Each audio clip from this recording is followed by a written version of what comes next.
कैसा स्वभाव है किशोरी जी का। एक गुलाम खान नाम के व्यक्ति बरसाने में जन्मे थे, वो मुसलमान, लेकिन सारंगी बजाना जानते थे, बहुत बढ़िया सारंगी बजाते थे। तो रोज श्री जी के मंदिर में जाते और वहां के ब्रजवासी जो समाज गाते थे वहीं गुलाब खां बैठते और सारंगी बजाते थे। उनके घर में एक पुत्री का जन्म हुआ। अब इतने साल श्री जी के मंदिर में सेवा की तो उन्होंने भी धर्म से उठ करके अपनी बेटी का नाम राधा ही रखा, गुलाब खान, और बेटी का नाम राधा। सत्य घटना है। कभी बरसाना जाओ तो पीली पोखर जाना, पीली पोखर के पास में चबूतरा है गुलाब खान का। तो गुलाब खान की बेटी हुई, नाम क्या रखा? राधा। बेटी जब धीरे धीरे बड़ी हो गई तो उसको लेके जाते,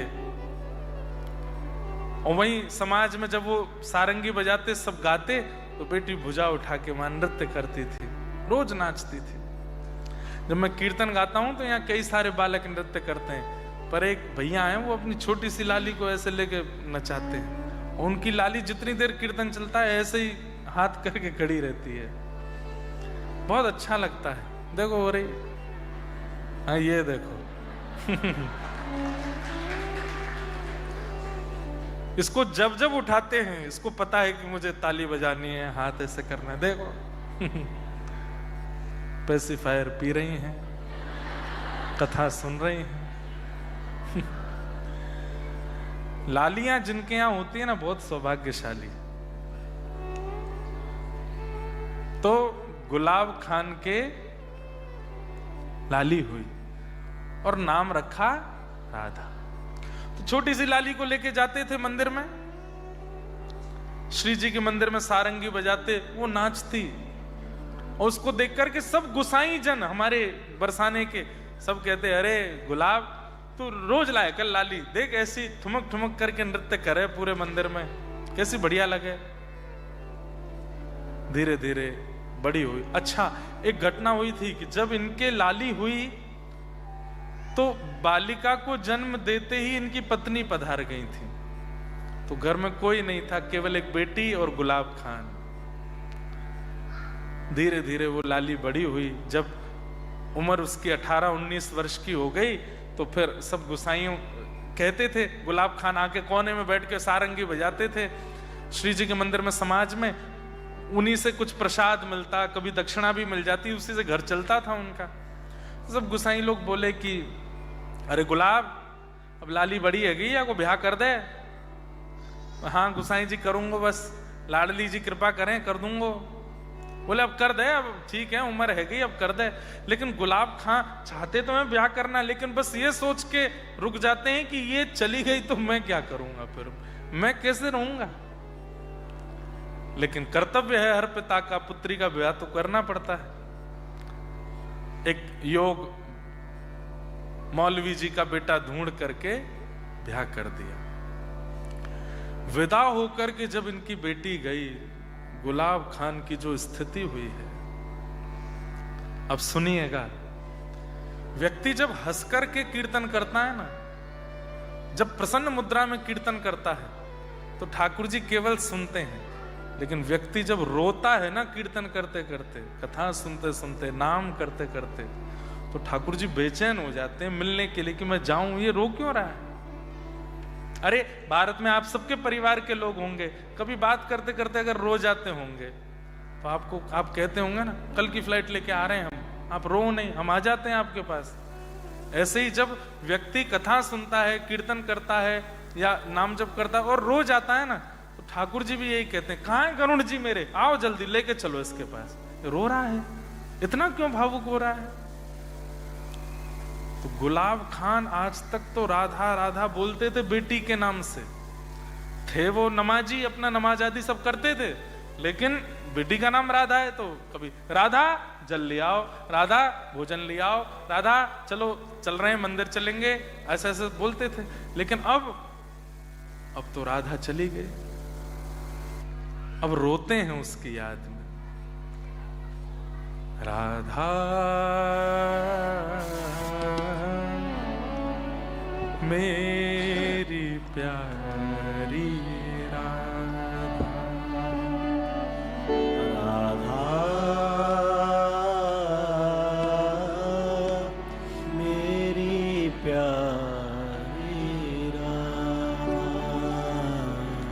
और जब रो करके बुलाते हैं, कभी बैठे बैठे रोते हैं, कभी खड़े खड़े गिर जाते हैं अपनी पुत्री की याद में, और राधा राधा कहकर के जब करुण क्रंदन करते हैं, तब ऊपर बैठी हुई किशोरी जी व्याकुल हो जाती है और ललिता जी का हाथ कस के पकड़ लेती हैं। हे ललिता, ये कौन इतनी विरह में रो रहा है मेरा नाम गा के? ललिता जी कहती हैं, आपके निज मंदिर में नित्य सारंगी की सेवा करवे जो आवे गुलाब, वाकी बेटी को ब्याह है, वाको नाम राधा है, वो विदा है गई, तो वाको याद करके रो रहा है। किशोरी जी बोली, क्या ये विरह उसकी बेटी को पता चल रहा है? उसके पिता इतने विरह में रो रहे हैं, वाकी बेटी को पता चल रही है? बोले नहीं, उसको कैसे पता चलेगी? किशोरी जी बोली, मुंह तो सहन नहीं है रोए। ललिता, मैं जाऊं या के पास? नहीं श्यामा जी, आप क्यों जाएंगे? ना मुंह तो सहन नहीं है रो, मैं जा रही हूं। और गुलाब की बेटी का रूप धारण करके किशोरी जी आ गई, और आकर के जैसे ही द्वार पर खड़ी हुई, अपनी पुत्री को देख करके दौड़ करके गुलाब ने हृदय से लगा लिया। अरे वो तो साक्षात स्वामिनी जी आई हैं, किशोरी जी आई हैं। अरे राधा, तू मुझ को छोड़ के मत जावे, चल तू यहीं आ जा। मेरी मती मर गई, तेरो ब्याह कर दियो। मैंने यूं तो सोची ना कि मैं तेरे बगैर कैसे रहूंगो। वैसे लाली, तू भी मेरे बगैर तो रहना पा रही ना? हाँ पिताजी, मैं भी नहीं रह पा रही। अब तू एक काम कर, यहीं रह जा, तू मेरे पास ही रह जा। मैं तेरे ससुराल में जाके कह दूंगा कि मोह ना करनो ब्याह, मेरी लाली तो मेरे पास रहेगी। तब किशोरी जी समझा रही हैं, पिताजी ऐसे अच्छो ना लगे, पूरे समाज में बात फैल जाएगी, कितनी गलत भावना है जाएगी। वैसे ही सब आपकी प्रजाति जाति के लोग आपसे नाराज रहे क्योंकि आप मंदिर में जाके सेवा करें। अब ये काम भी करोगे तो सब और नाराज रुष्ट रह जाएंगे, दुश्मनी बढ़ेगी। आप ऐसे मत करो लाली, मैं तो तेरे बगैर रह ना पाऊं, वाह को कहां निधान करूं, काऊ देना प्राण चले जाएंगे मेरे। तो श्री किशोरी जी बोली, पिताजी मैं आपको वचन देके जा रही हूं, जब थोड़ी थोड़ी याद आवे तब तो नेक्स्ट सहेली हूं, लेकिन जब बहुत जोर की याद आवे ना तो भुजा उठा करके मेरा नाम बोलियो, राधा राधा राधा, मैं तुरंत आ जाऊंगी आपके पास। और ऐसा कहकर के किशोरी जी वहां से चली गई। अब गुलाब खान को जब थोड़ी बहुत याद आती तब तो सह लेते, लेकिन जब बहुत तीव्र याद आती, कभी अर्धरात्रि में आती, कभी दोपहर में आ जाती, तो बुलाते भुजा उठा करके, अरे लाली राधा, मुझको बहुत जोर से याद आ रही है, तू जल्दी आ जा। किशोरी जी मंदिर से दौड़ करके आती उनके पास, बुला रहे। इसलिए ध्रुवदास जी कह रहे हैं, सहज स्वभाव। इतना सहज कौन होता है, इतना सरल कौन होता है? सहज स्वभाव पर नवल किशोरी जो को, सहज स्वभाव पर नवल किशोरी जो को, मृदुता दयालुता कृपालुता की राशि है, मृदुता दयालुता कृपालुता की राशि। एक दिन ललिता विशाखा जी बोली, हे श्यामा जी, ये रोज बुलावे आपको, आप रोज चली जा मैं के पास। किशोरी जी बोली, मोह को तो सुख मिले जावे में, मोह को कष्ट ना होवे। हे श्यामा जी, हमको तो पीड़ा हुए, आप बीच में चली जामे और यहाँ रास की भूमिका रहवे, कभी निकुंज में बैठे हैं, कभी कुंज में श्री श्याम सुंदर आए हो में, और तभी ये गुलाब बुलावे, आप दौड़ के चली जामे। अब यहाँ को निधान करो, ऐसे रोज रोज नहीं जाओगी। तब किशोरी जी बोली, ठीक है। आज जब गुलाब ने बुलाया तो किशोरी जी गई और जाकर के बोली, पिताजी बहुत दिन है गए, आपने सारंगी नाए बजाई न एक बजा। लाली को आलिंगन करने के लिए गए तो किशोरी जी वहां से आगे आगे दौड़ रही हैं और पीछे पीछे गुलाब, अरे लाली रुक, अरे नेक मेरे हृदय पे लग जा, अरे लाली तू नेक मेरे पास आए जा। और ऐसा करते करते समय क्या हो रहा था, सुबह सुबह के 3:30-4 बज रहे थे। मंदिर में मंगला आरती होने वाली थी। श्री जी तो मंगला आरती के लिए जा रही हैं पीछे पीछे गुलाब जा रहा है। तभी एक गुसाई जी वहां से जा रहे थे, तब गुसाई जी आरती करने जा रहे, उन्होंने देखा ये गुलाब, अरे राधा रुक जा, अरे लाली रुक जा, कहतो जा रहे है। तो गुसाई जी ने आवाज लगाई, अरे गुलाब कहां भाजो जा रहे है, अब तो मंदिर ना आवे, तेरी लाली को ब्याह है गो, बाबड़ो है गो, कौन के पीछे जा रहे है। बस इतनी देर गुलाब दिखे, मंदिर में जाकर के पुजारी जी ने आरती की। 1 दिन 2 दिन 6 महीना साल बीत गए, उस दिन के बाद गुलाब कभी दिखे नहीं। एक दिन सब गुसाई बैठ के बात कर रहे थे, तो वो बड़े बुजुर्ग गुसाई बोले, अरे एक दिना में मंगला करवे जा रहा हो, तब बाद ना अंतिम बार गुलाब देखो, वाके बाद तो नहीं देखो मोको।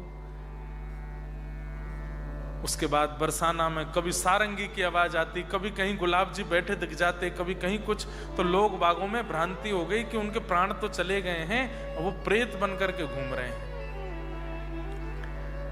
एक दिन गुसाई जी रात्रि में श्री जी की शयन करके वापस अपनी घर की ओर जा रहे थे, तो जैसे ही वन में होके निकले, तब गुलाब खान ने आवाज लगाई, गुसाई जी। गुसाई जी ने पीछे देखी, कौन बोल रहा हो भैया, यहाँ दूर दूर तक कोई दिखाई ना दे रहा, कौन है। तो गुलाब सामने आए, अरे गुलाब तू तो भैया मर गए हो, हमने सुनी तेरे प्राण निकल गए, तेरा शरीर तो मिलो नहीं, और तू कहीं भूत तो ना बन गयो, दारी के हनुमान चालीसा बोल देंगे, भग जाए आते, भूत बन के आयो है। तो गुलाब बोले, जय जय, मैं प्रेत नहीं बना हूं, लेकिन हां मैं शरीर भी नहीं हूं। बोले तो कहा कह रहे हो भैया। बोले अरे मेरी लाली की विदाई भई, वाके बाद राधा राधा कह करके इतनो रोयो कि श्री जी मेरी लाली बन करके रोज घर पे आयो करते। ललिता विशाखा जी को कष्ट भयो कि निकुंज छोड़ करके श्री जी रोज रोज जामे, ऐसा करो या गुलाब को ही निकुंज में ले आओ। एक दिन सारंगी सुनते सुनते श्री जी ने नृत्य कियो, आगे आगे श्री जी दौड़ी, पीछे पीछे मैं दौड़ो। यही बरसाने की कुंज गलीन में दौड़ते दौड़ते कब निकुंज में मैं पहुंच गया, मुझको पता नहीं चली।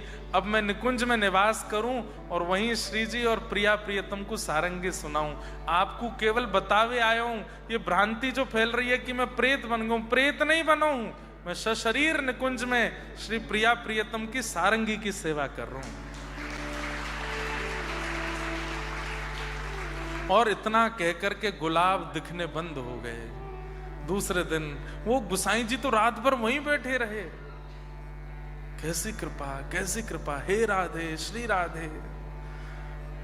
इसलिए गुलाब खां का समाधि नहीं है, उनका चबूतरा है, क्योंकि उनका शरीर नहीं मिला, वो तो सशरीर गए श्री जी की सेवा। अब सोचिए, कोई अपने पुत्री के नाम से श्री जी को प्राप्त कर सकता है, कितनी सहजता है।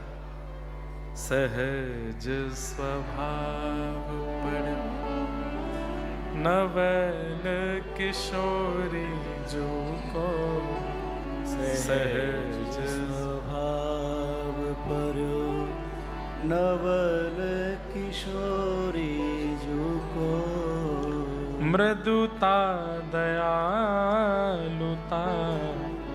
कृपालुता की राशि है। मृदुता दयालुता कृपालुता की राशि है।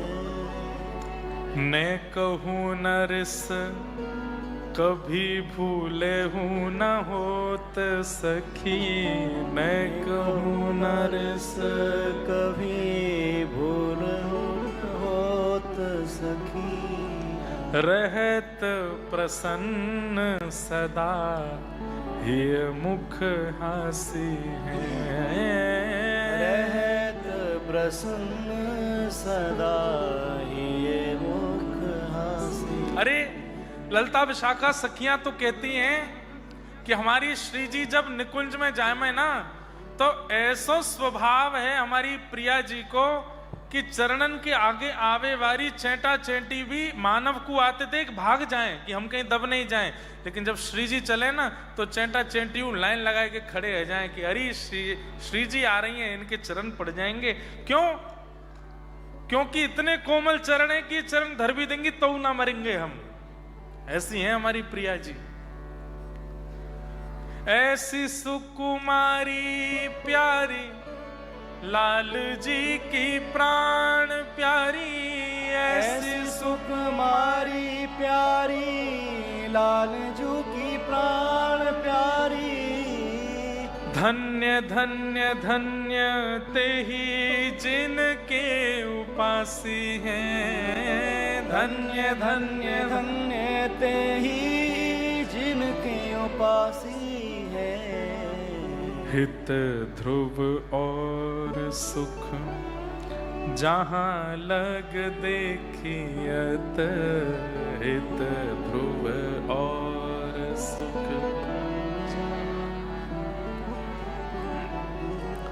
सुनियत सदा, हाँ सुनियत जहाँ लगे, सब सुख पासी हैं, सुनियत जहाँ जहाँ लगे सब सुख। तो